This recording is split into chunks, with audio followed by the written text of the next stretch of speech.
नमस्कार दोस्तों, creeper stop पे आपका स्वागत है। आज हम आपके लिए लाए हैं एक और ख़तरनाक और डरावनी कहानी जो कि एक सत्य घटना पे आधारित है। आशा करते हैं कि आपको ये कहानी बहुत पसंद आएगी। तो चलिए आज की कहानी को शुरू करते हैं। पहाड़ी इलाके की एकदम सुनसान सी वादी में बनाया गया ये हंटिंग शेल्टर और उसके आसपास का इलाका ज़माने से सूना पड़ा हुआ था। इस इलाके में पहाड़ी शिकारी भेड़ियों की एक संरक्षित प्रजाति का इतना आतंक फैल चुका था कि मजबूरन सरकार को इस इलाके को पर्यटक मैप से हटाना पड़ा। वैसे भी इस दुर्गम और सुनसान बिजली और मोबाइल सिग्नल रहित इलाके में आना कौन ही चाहेगा, जबकि दिन के उजाले में भी भेड़ियों की खौफनाक आवाज़ें घाटी को हद से ज़्यादा डरावना बना देती थी। आधी से ज़्यादा रात बीत चुकी थी। कभी बेतरतीब काले पत्थरों सी बनाई हुई पगडंडी जिस पर जहाँ तहाँ झाड़ियाँ उग चुकी थी, चांदनी और ठंडी रात में और भी ज़्यादा अजीब लग रही थी। जमा देने वाली ठंडी, तेज़ हवाएं और हर तरफ से आ रही शिकारी भेड़ियों की गूंजती हुई खतरनाक आवाज़ें माहौल को और ज़्यादा डरावना बना रही थी। इतनी ठंड के बाद भी यहाँ कोहरे का नाम और निशान नहीं था। घने पेड़ों के दरमियान फैले गुप्त अंधेरे में पहाड़ी उल्लुओं और अन्य जानवरों की जब तक चमकती आंखें किसी भी इंसान का खून सर्द कर सकती थी। चांदनी रात में ये अंधेरा ऐसे ही लग रहा था जैसे नीले समुद्र के पानी में काई के स्याह टुकड़े। इन्हीं पेड़ों में से एक पर कोई 27-28 साल का एक नौजवान बुरी तरह से घायल अवस्था में लटका हुआ था। उसका खून उसके जिस्म से बहकर नीचे ज़मीन पर टपक रहा था, जिसकी गंध सर्द हवाओं के साथ आसपास फैलकर शिकारी भेड़ियों के इस गिरोह को बेचैन किए हुए थी, जिनका शोर इस खौफनाक घाटी के सन्नाटे को बार बार तोड़ रहा था। देखने से ही लग रहा था कि ये लड़का काफ़ी ऊपर से नीचे गिरा था। जिस खड़ी चढ़ान से ये नीचे गिरा था वो इस जगह से कोई 400 या 500 फीट ऊपर स्थित एक हाईवे था जो लेह को लद्दाख से जोड़ता था। इस हाईवे पर सिवाय आती जाती फौजी गाड़ियों और पर्यटक गाड़ियों के अलावा कोई चहल पहल नहीं रहती थी, और वो भी दिन में एक बार ही होती थी। अगर ये ज़मीन से टकरा जाता तो बेशक फ़ौरन मर गया होता, और इस वक्त इसकी हड्डियाँ ये बर्फीले भेड़िए चबाकर चूर चूर कर चुके होते। मगर असल में वो नीचे गिरते हुए एक चट्टान से टकराकर पेड़ की तरफ उछल गया था, जहाँ पहाड़ी देवदार की छोटी छोटी मगर मजबूत टहनियों में इसके शरीर और मोटी फर की जैकेट में चाकू की तरह घुसकर इसे ज़मीन से 15-20 फीट ऊपर ही रोक लिया था। नीचे बेचैन घूम रहे पहाड़ी भेड़िए इधर उधर दौड़कर किसी तरह इस देवदार के सीधे खड़े पेड़ पर चढ़ने की युक्ति खोज रहे थे, जो किसी तरह कामयाब होती नहीं दिख रही थी। उसके शरीर से टपक रहा खून सर्द हवाओं की वजह से अब जम चुका था। ऐसा लग रहा था वो कभी भी मर सकता था। वो सिर के बल लटका हुआ था, जिसकी वजह से बुरी तरह छिले कटे चेहरे पर खून उतरी हुई उसकी आंखें किसी तेज़ बुखार में तप रहे मरीज़ की तरह बार बार झपक रही थी। और ठंडी सर्द हवाओं की वजह से दर्द के मारे उसकी टूटी हुई हड्डियां इस तरह चरमरा रही थी जैसे हर घाव खुद कराह रहा हो। मगर अफसोस, उसकी कराह सुनने और तकलीफ को अपनी आँखों से देखने वाला वहाँ कोई भी मौजूद नहीं था, सिवाय इन आदमखोर भेड़ियों के, जो इस पेड़ के तने को वहशीपन के साथ अपने नाखून और पंजों से नोच रहे थे, जो कि पिछले कई हफ्तों से शिकार और खाने के लिए तरस रहे उन हैवान भेड़ियों की भूख की शिद्दत को समझने के लिए काफ़ी था।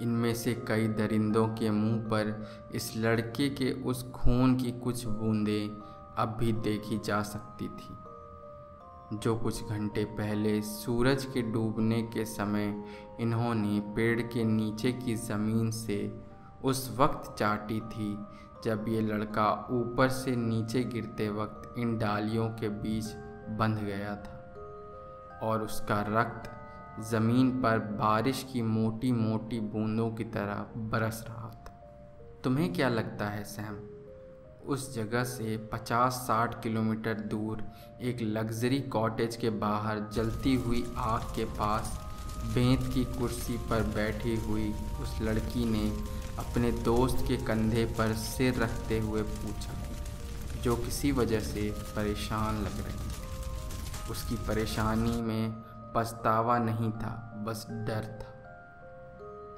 वो डर जो किसी मरे हुए इंसान के दोबारा जिंदा हो जाने की संभावना को सोचकर एक ठंडी अंधेरी रात में किसी भी गुनाहगार के दिल में पैदा होता है। अगर वो बच गया तो इतनी ऊपर से गिरकर ऐसा होना पॉसिबल ही नहीं है ना? उस लड़की ने, जिसका नाम काव्या था, एक संदिग्ध से यकीन के साथ पूछा। उसके इस सवाल पर कुछ चौंक कर इधर उधर देखते हुए उस लड़के ने मुंह पर उंगली रखकर चुप रहने का इशारा करते हुए जवाब दिया, जो अपने कंधे पर नशे की हालत में झूल रही इस लड़की के इन ऊट पटांग सवालों से कुछ झुंझला सा गया था। एक तो तुम उस बारे में बात करना बंद करोगी? उसने फुसफुसाते हुए कहा। वो जगह नरक का जीता जागता मॉडल है काव्या। इस जन्नत जैसे खूबसूरत जगह पर मौजूद बर्फ़ का ठंडा जहन्नुम। अगर वो ऊंचाई से गिरकर कुछ 1 मिनट के लिए ज़िंदा बच भी गया होगा तो भी अब तक पहाड़ी भेड़िए उसकी हड्डियों को अपने दांतों से चबाकर थूक चुके होंगे। अब राज कभी वापस नहीं आएगा, उसने बड़ी मक्कारी से हंसते हुए कहा। कभी नहीं। उसकी हर चीज़ पर अब मेरा हक है।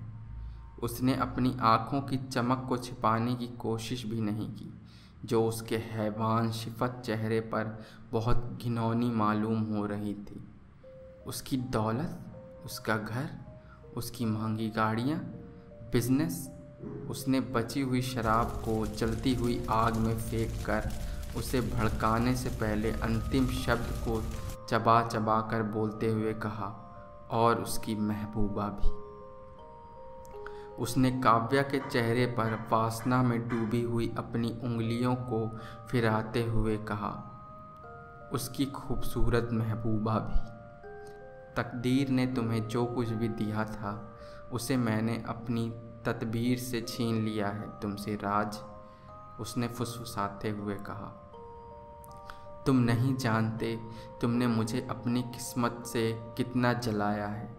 ये तो मैं हूँ जिसने तुम्हें अपनी हसद की आग के बजाय ठंडी बर्फ़ में सुला दिया। मैं कितना रहम दिल हूँ ना। उसने आग में घूरते हुए मन ही मन ये सवाल 3-4 बार दोहराया। आखिर में उसकी शैतानी हंसी ने माहौल को झिंझोड़ सा दिया। काव्या उसे तंज से मुस्कुराते हुए देख रही थी और सैम नशे में डूबी हुई आँखों में वही यादें तैर रही थी जो दूर उस खौफनाक जंगल में मौत से अपनी एक एक सांस के लिए जद्दोजहद कर रहे राज की खून में डूबी हुई आंखों में जमती जा रही थी। इस खौफनाक कहानी की इब्तिदा ही इसकी इंतहा को जाहिर कर सकती है। राज के पिता यानी Arun Sinha group of industries के मालिक और देश के बहुत प्रतिष्ठित और अमीर आदमी थे। उनके पास उनके बाप दादा की तरह ही असीमित दौलत थी, नाम था, शोहरत थी, मगर फिर भी उनकी ज़िंदगी में एक खालीपन था। एक ऐसा खालीपन जो उनके अपने जीवन से बहुत संतुष्ट चेहरे पर अक्सर साए की तरह लहरा जाता था। ये खालीपन था औलाद से महरूमी का। एक औलाद की चाह में उन्होंने देश विदेश के अनेकों डॉक्टरों, हकीमों, साधु संतों और पीर फकीरों सबकी चौखट पर सर रखा, मगर शादी के 15 साल बाद भी उनकी महरूमी ख़त्म नहीं हुई। अपनी पत्नी के लाख कहने पर भी सिन्हा दूसरे विवाह के लिए तैयार नहीं हुए, क्योंकि वो जानते थे कि जब उनकी और उनकी पत्नी दोनों की ही रिपोर्ट्स में कोई कमी नहीं है तो बस ये भगवान की इच्छा है जो उन्हें संतान की प्राप्ति नहीं हो रही। अंत में बहुत सोच विचार के बाद इन्होंने एक बच्चे को गोद लेने की सोची। उनकी पत्नी भी इसके लिए तैयार हो गई। सिन्हा साहब कई धर्मार्थ कार्यों में जुड़े थे। उन्होंने स्वयं कई वृद्धाश्रम और अनाथ आश्रम खोल रखे थे। इन्हीं में खोज शुरू की गई जो एक 6 वर्षीय बालक पर आकर समाप्त हुई। ये बालक कोई और नहीं, यही सैम था। सैम यानी समीर सिन्हा। समीर का असली नाम समीर सिन्हा ही था। उसके माता पिता एक दुर्घटना में चल बसे थे। उन दोनों की पिछली ज़िंदगी के बारे में किसी को कुछ पता नहीं था कि वो कब और कहां से आकर मुंबई की धारावी की झोपड़पट्टी में किराए पर आकर बसे थे। उनके सभी दस्तावेज़ जो शायद वहां रहने आने के बाद ही बनवाए गए थे, इसी किराए की झोपड़ी को ही उनका मूल पता बता रहे थे। दोनों पति पत्नी आसपास के लोगों से कम ही मिलते थे और समीर भी सिवाय स्कूल जाने और वापस आने के अलावा आसपास किसी को भी टहलता खेलता नहीं दिखता था। मोहल्ले वालों का अनुमान था कि उसके पिता शायद टैक्सी चलाते थे और माँ दुकानों से लाकर सिलाई कढ़ाई का काम करती थी। घर में कुछ एक बर्तन, एक बड़े से संदूक और चंद बिस्तर तकिए के अलावा ना कोई फर्नीचर था, ना कोई टीवी, ना कोई खिलौना। ऐसा लगता था कि ये लोग ज़मीन पर सोते थे और सुबह बिस्तर उठाकर संदूक में रख लेते थे। मोहल्ले वालों को ये लोग बहुत ही अजीब लगते थे। एक दिन समीर के पिता और माँ एक टैक्सी नुमा गाड़ी में समीर को घर पर ही छोड़कर शायद किसी काम से निकले थे, जो रास्ते में किसी दुर्घटना की भेंट चढ़ गए। उनके मरने के बाद पुलिस आई और इस अजीबोगरीब हालात में फंसे बच्चे को ले जाकर सिन्हा साहब के अनाथ आश्रम में छोड़ गई। हैरत की बात यह थी कि अपने माता पिता के मरने की खबर सुनकर भी मनीष बिल्कुल सामान्य व्यवहार करता रहा। वो पढ़ाई में अव्वल और खामोश तरबियत का था और अपना हर काम समय पर करता था। इसलिए जल्दी ही वो अनाथ आश्रम के मिशनरी स्टाफ का प्रिय हो गया। यहाँ आने के 2-3 महीने बाद उसे सिन्हा साहब के यहाँ ले जाया गया। वो दिन बहुत ख़ास था। एक बड़ी सी गाड़ी उसे लेने आई। जब वो सिन्हा साहब के महलनुमा बंगले पर पहुंचा तो सारा बंगला सजावट से जगमगा रहा था। बंगले के सारे नौकर चाकर और खुद सिन्हा साहब ने अपनी पत्नी के साथ उसका शानदार स्वागत किया। कुछ ही महीनों में शांत तबीयत समीर उस अथाह ऐश और आराम और सिन्हा साहब की पत्नी माधवी के प्यार और ममता की गुनगुनी सी धूप में खिलकर चमकने लगा। उसकी खामोशी की जगह चुलबुलाहट ने ले ली और डर की जगह उसकी नटखट शरारतों ने। सिन्हा साहब और उनकी पत्नी इस नेमत के लिए गीली आँखों के साथ परमेश्वर को धन्यवाद करते नहीं थकते थे। बे औलाद होने का गम और टीस अब कहीं बहुत पीछे छूट गया था।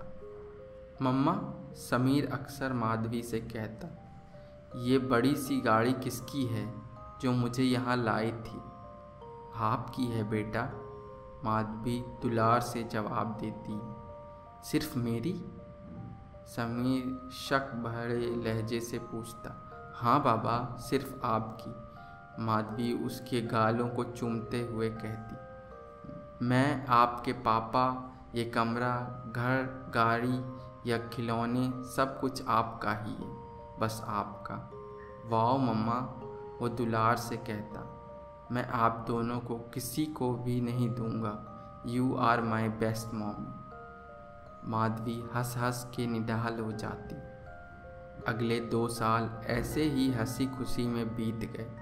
समीर का 8वां जन्मदिन नज़दीक आ रहा था। तभी एक ऐसी घटना हो गई जिसने हर चीज़ को पलट कर रख दिया। आखिर क्या थी वो घटना जो इस हंसते खिलते माहौल को बदल कर रख देगी और समीर को मजबूर कर देगी कि वो किसी की हत्या कर दे? इन सब के बारे में जानेंगे इसी कहानी के भाग 2 में। हम आशा करते हैं कि कहानी का पहला भाग आप सबको पसंद आया हो। ऐसी ही और कहानियाँ सुनने के लिए हमारे चैनल को सब्सक्राइब करिए और इस वीडियो को लाइक करें। अपना ख्याल रखिएगा। धन्यवाद।